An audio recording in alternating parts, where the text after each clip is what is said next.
والے ہیں، ابراہیم کو ماننے والے تو اس وقت تین قومیں جو آسمانی مذاہب کو ماننے والی سر فہرست، مسلمان، یہود اور نصارہ، بلکہ ان کا تو دعویٰ ہے کہ ہم تو ہیں ہی اسی ذریت سے، اسی نسل سے، اس پہ بڑا فخر بھی کرتے ہیں۔ یہ علیحدہ بات ہے کہ انہوں نے اللہ کے دین کو جو ہے وہ مسخ کر کے رکھ دیا، یہ علیحدہ ایک عنوان ہے جس پہ گفتگو کی جا سکتی۔ بہرحال ہمارا آج کا موضوع کچھ اور ہے۔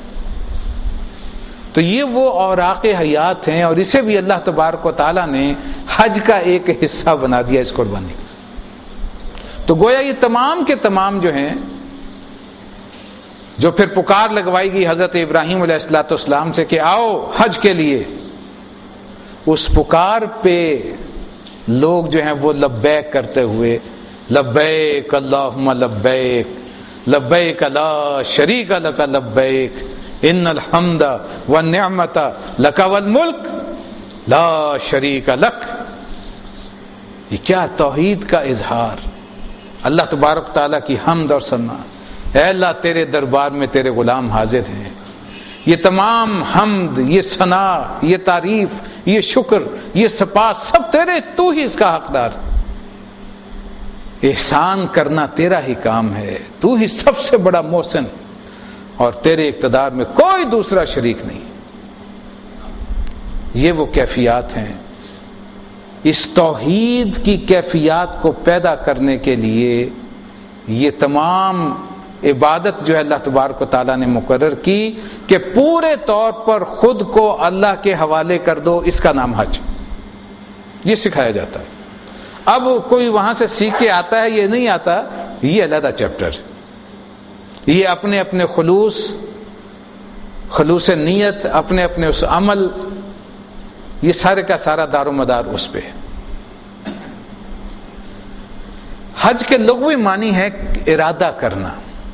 اصطلاح میں ہم حرمین شریفین کی زیارت کا ارادہ کرنے کے جو سفر اختیار کرتے ہیں اسے حج کا نام دیا، اور اللہ تبارک و تعالیٰ نے قرآن مجید میں اسے فرض قرار دیا ہے۔ چنانچہ اس کی فرضیت کا حکم آیا سورہ آل عمران میں، جو آیت میں نے شروع میں آپ کو پڑھ کے سنائی ہے، جس کا اختتام ان الفاظ پہ ہے کہ وَلِلَّهِ عَلَى النَّاسِ حِجُّ الْبَيْتِ مَنِ اسْتَطَاعَ إِلَيْهِ سَبِيلًا، کہ ان لوگوں پر جنہیں اللہ تبارک و تعالیٰ نے استطاعت عطا فرمائی ہو، ان پر حق ہے اللہ کا کہ وہ حج کریں، وہ اس گھر تک پہنچیں۔ وَلِلَّهِ عَلَى النَّاسِ، لوگوں پر اللہ کا حق ہے۔ چنانچہ نبی اکرم صلی اللہ علیہ وسلم نے اس کی وضاحت فرما دی کہ اللہ کا حق ادا کرنا اس کے بندوں پر فرض کی حیثیت رکھتا ہے۔ چنانچہ اگلے الفاظ جو آئے وَمَنْ كَفَرَ، جو کوئی انکاری ہوگا فَإِنَّ اللَّهَ غَنِيٌّ عَنِ الْعَالَمِينَ، تو اللہ تم لوگوں سے غنی ہے، وہ تو کسی کا محتاج نہیں ہے، اسے تمہاری اس کی ضرورت نہیں ہے، لیکن تم پر فرضیت ہے اس لیے ادا کرو، اگر نہیں کرو گے تو وَمَنْ كَفَرَ، پھر یہ کفر ہوگا۔ جس لیے نماز کے متعلق بھی فرمایا گیا کہ جو کوئی نماز نہیں ادا کرتا تو اسے فرمایا گیا یہ بھی شرک ہے قرآن مجید میں۔ تو اس اعتبار سے جان لیجئے کہ یہ اللہ تبارک و تعالیٰ کی طرف سے نبی اکرم صلی اللہ علیہ وسلم کے فرمان کے موجب تمام مسلمانوں پر جو ایمان والے ہیں ان پر حج زندگی میں ایک مرتبہ ادا کرنا، جو کوئی بھی استطاعت، یہ استطاعت میں دونوں چیزیں آ جائیں گی، استطاعت بدنی بھی اور استطاعت مالی بھی۔ اللہ تبارک و تعالیٰ نے صحت بھی عطا فرمائی ہو سفر کرنے کی، اور وہ مناسک حج ادا کرنے کی، اور اس کے ساتھ ساتھ وہ زاد راہ بھی، وہاں تک پہنچنے کا خرچہ، وہاں رہنے کا خرچہ، وہ بھی انسان مہیا کر سکتا ہو، جس کی تفصیل انشاءاللہ بعد میں آ جائے گی۔ تو اس پر یہ زندگی میں ایک بار حج کرنا جو ہے وہ فرض ہے۔ اور یہ جان لیجئے کہ یہ حج کی عبادت جو ہے یہ ایک جامع عبادت ہے۔ جامعیت کے اعتبار سے کہ عبادت کی دو قسمیں ہیں، جو ہم یہ لفظ عبادت اس مفہوم میں نہ لیجئے جو وسیع ترین مفہوم ہے عبادت کا، ایک رکن کے اعتبار سے جو حج کی عبادت ہے، اس اعتبار سے کچھ عبادتیں بدنی ہیں، جیسے کہ روزہ ہے، نماز ہے، کچھ عبادتیں جو ہیں وہ مالی ہیں، جیسے زکوٰۃ ہے، صدقات ہیں، خیرات ہے. یہ ایک جامع عبادت اللہ تبارک و تعالیٰ نے ہمیں عطا فرمائی ہے کہ ایسا رکن ہے جس میں نماز بھی ہوتی ہے، جس میں روزے کی طرح جیسے ضبط نفس سکھایا جاتا ہے، احرام کی حالت میں مختلف پابندیاں عائد کر کے ایک وہ روح بھی سامنے جو آ جاتی ہے، اس میں بہت سی خواہشات سے اپنے آپ کو روکنا پڑتا ہے. جیسے کہ حج میں، روزے میں جو ہے وہ کھانے پینے کا ایک اضافی وہ معاملہ ہے. حج میں کھانے پینے کی ممانعت تو نہیں ہوتی احرام کی حالت میں، لیکن دوسری بہت سی پابندیاں عائد ہو جاتی ہیں. اور اس میں ظاہر ہے کہ خرچ بھی ہے، جیسے کہ زکوٰۃ میں انسان کو مال کا انفاق کرنا پڑتا ہے، اس میں بہت سے اخراجات انسان کو جو ہیں وہ حج کے لیے جو ہیں وہ دینے پڑتے ہیں. تو اس طریقے سے ہم یہ کہہ سکتے ہیں کہ ایک جامع عبادت جو اللہ تبارک و تعالیٰ نے ارکان کی شکل میں ہمیں عطا فرمائی ہیں، ان میں سے سر فہرست حج. جیسے میں نے عرض کیا کہ اس کی حقیقت حج کی دراصل یہ ہے کہ انسان اپنے آپ کو کامل طور پر اپنے رب کے حوالے کرے اور یکسو مسلم جو ہے وہ ہو جائے. جیسے حضرت ابراہیم علیہ السلام کے متعلق قرآن مجید میں ارشاد ہوا کہ مسلمن حنیفہ، یکسو ہو کر صرف ایک اللہ کی بندگی. اور یہ اللہ ہی کی طرف سے توفیق انسان کو حاصل ہوتی ہے. اور یہ پتہ یہ چلتا ہے کہ جس وقت انسان حج سے فارغ ہو کر واپس لوٹتا ہے، اس کے بعد کی زندگی وہ اس بات پر شہادت پیش کرتی ہے کہ آیا اس حج کا انسان کی زندگی پر کوئی اثر ہوا بھی یا نہیں ہوا. اگر تو اس میں تبدیلی آئی ہے تو پھر وہ سمجھے کہ اس کی اس عبادت کو اللہ تبارک و تعالیٰ نے شرف قبولیت عطا فرمایا. اور اگر کوئی تبدیلی نہیں ہے، اس کے لیے ایک مکالمہ ہوا. حضرت جنید بغدادی رحمۃ اللہ علیہ ہمارے ایک بڑے بزرگ ہوئے ہیں اسلاف میں سے، اولیاء اللہ میں سے ایک بہت بڑا نام حضرت جنید بغدادی رحمۃ اللہ علیہ کا. ایک شخص آپ کے مریدوں میں سے تھا، حج کر کے واپس لوٹا، آپ کی خدمت میں حاضر ہوا، نیا نیا واپس لوٹا تھا. آپ نے اسے دیکھا اور پڑھ لیا اس کے چہرے مورے سے، اس کی عادت سے، کہ اس پہ حج کا وہ جو خاطر خواہ اثر ہونا چاہیے تھا وہ نہیں ہوا. وہ تبدیلی جو آنی چاہیے تھی، جو مقصود ہے حج کا، وہ وقوع پذیر نہیں ہوئی. آپ نے اسے سوال کیا، دریافت کیا تم کہاں سے آ رہے ہو؟ اس نے جواب دیا حضرت حج بیت اللہ کے لیے گیا تھا، وہیں سے واپس آ رہا ہوں. آپ نے سوال کیا کیا تم واقعی حج کر چکے ہو؟ اس نے کہا جی ہاں، حج تو میں کر کے آیا ہوں. اچھا، اب دیکھیے سوال کیا ہے. فرمایا جب تم حج کے ارادے سے گھر بار چھوڑ کر نکلے تھے، اس وقت تم نے گناہوں سے کنارہ کر لیا تھا، توبہ کر لی تھی؟ جواب میں کہنے لگا حضرت میں نے تو یہ سوچا بھی نہیں تھا، ایسی تو کوئی بات نہیں تھی. فرمایا تو پھر تم حج کے لیے نکلے ہی نہیں. اگلا سوال کیا کہ یہ بتاؤ کہ اس مبارک سفر میں تم نے جو منزلیں طے کی اور جہاں جہاں راتوں کو مقام طے کیے، تو کیا تم اس دوران قرب الہی کی منزلیں بھی تم نے طے کی؟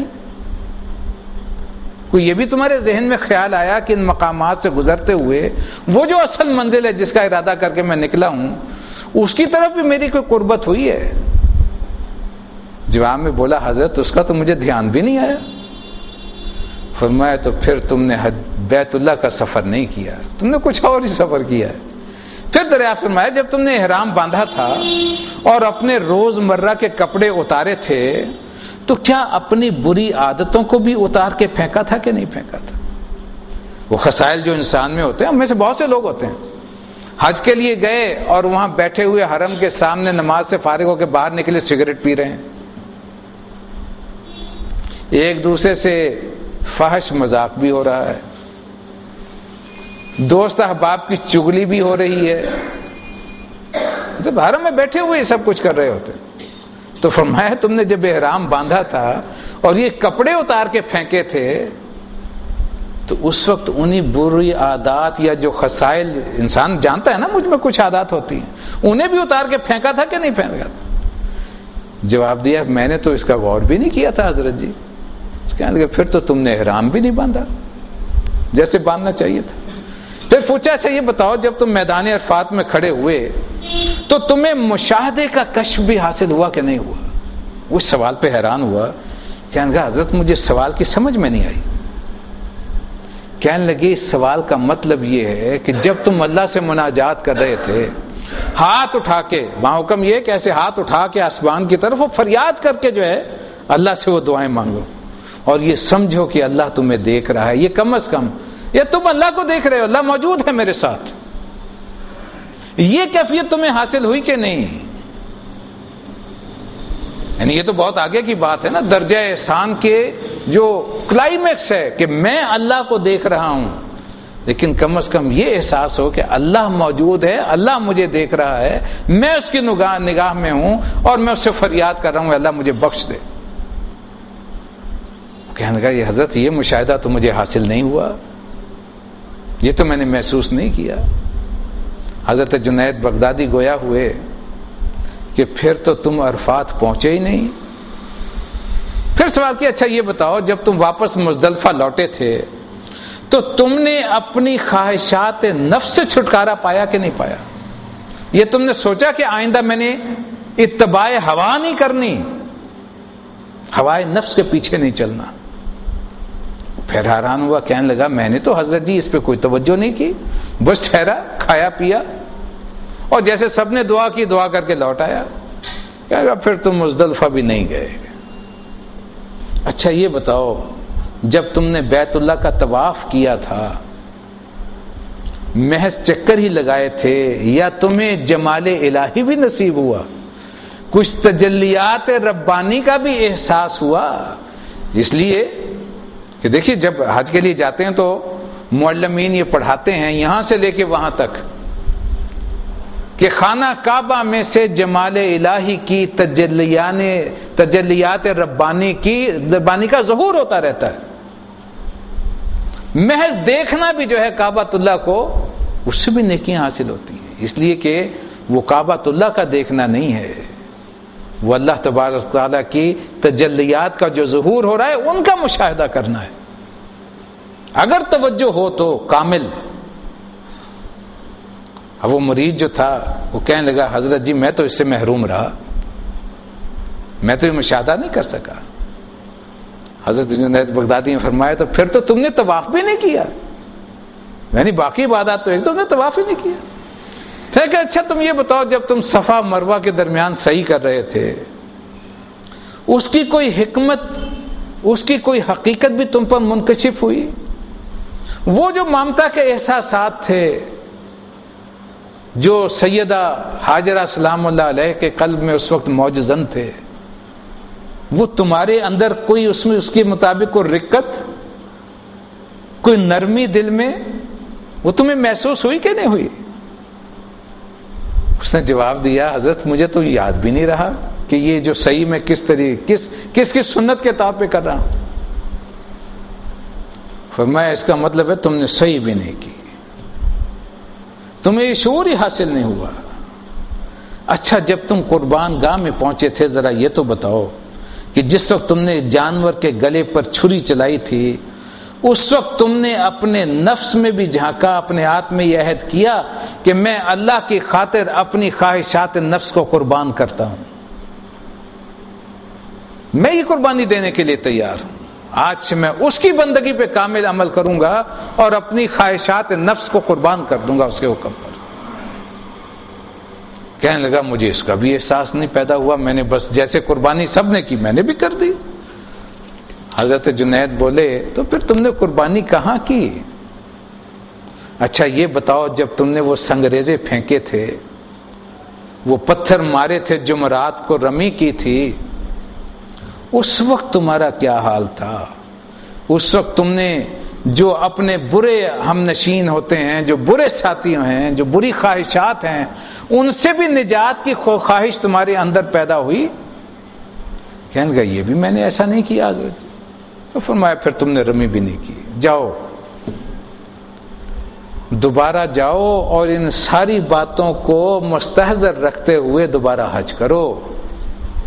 جب تک یہ ہر مقام پہ احساس نہ پیدا ہو کہ یہ میں کیوں کر رہا ہوں اور وہ یاد نہ آ جائے، اور وہاں انسان اپنے نفس کو جو ہے وہ قربان کرنے کا، خواہشات نفس کو قربان کرنے کا ارادہ نہ کرے، وہ تہیہ نہ کرے، تو مجھے بتائیے حج سے پھر کیا حاصل؟